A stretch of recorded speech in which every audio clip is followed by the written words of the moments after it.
One of Donald Trump's first acts upon being sworn in as president for a second term was to appoint a new U.S. attorney in Washington, D.C. His name is Ed Martin. It quickly became clear what made Ed Martin so appealing to Trump for this term. Ed Martin was at the U.S. Capitol on January 6th. He said it was great, said it was like Mardi Gras. He later served as a defense lawyer for several Trump supporters who were charged with attacking police officers during the attack on the Capitol that day. Once Trump named him U.S. attorney in Washington, the top federal prosecutor in Washington, D.C., Mr. Martin immediately set about demoting and firing federal prosecutors who had worked on January 6th cases. He also, honestly, tried to indict Chuck Schumer, the top Democrat in the Senate, an effort so outlandish he apparently couldn't even get Trump Justice Department officials to sign off on it. Ed Martin also tried to get one top prosecutor in his office to order a bank to freeze billions of dollars that had been dispersed by the Biden administration in a federal grant. That prosecutor resigned rather than follow that order from Ed Martin.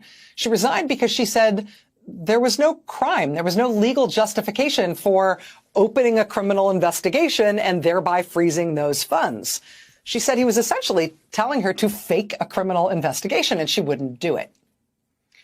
Ed Martin, after she resigned, then personally signed and submitted a seizure warrant for the funds in that bank account because he couldn't find anybody else willing to sign it.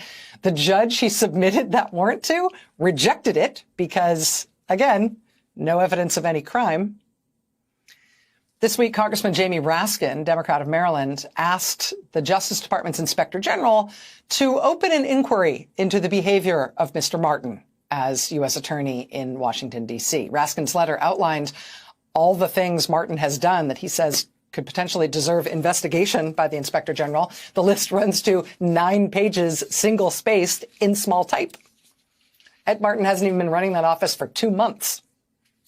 Democrats in the Senate have also asked for an investigation of Ed Martin from the D.C. bar. And in a development that's surely totally unrelated, I should mention that Ed Martin and Trump's Attorney General Pam Bondi are reportedly now moving to try to take control of the D.C. bar themselves. They're doing it very stealthily by having Ed Martin's deputy and Pam Bondi's brother run for leadership roles to take over the D.C. bar. Good luck with that. I'm sure nobody will notice. Is it the Bondi as in Bondi? Yeah, same last name. You might think that developments like this might create a real sense of turmoil, hunkering down maybe, or at least a lot of renewed hard work at the Justice Department. Well, let's look at what Attorney General Pam Bondi has been up to in the midst of this mess. You might recall that last week, Trump signed an executive order to punish a particular law firm because that law firm has done work for Democrats. Among other things, Trump's executive order would block anyone from that law firm from entering federal courthouses, which might make it difficult to be a lawyer in Washington, D.C. I'm just saying. The law firm naturally sued, and because the case was so important to Trump, and potentially because it was difficult to find any career prosecutors who really wanted to defend it, Attorney General Pam Bondi sent her own chief of staff, the Attorney General's chief of staff, to argue the case himself, personally, in federal court. Bring it in like the biggest guns they got. And her chief of staff just got blown out of court by the judge. The Trump administration lost that with an exclamation point. The judge said Trump's order sent a chill down her spine. She said the whole legal profession was, quote, watching in horror what Trump was trying to do and what the Attorney General's chief of staff was trying and very much failing to defend in court. Pam Bondi and Trump's Justice Department are also apparently trying to launch an investigation into the otherwise totally normal process of funding shelters for migrants in New York City. I say they are trying to launch an investigation there because they seem to be having trouble with some of the fundamentals, like spelling.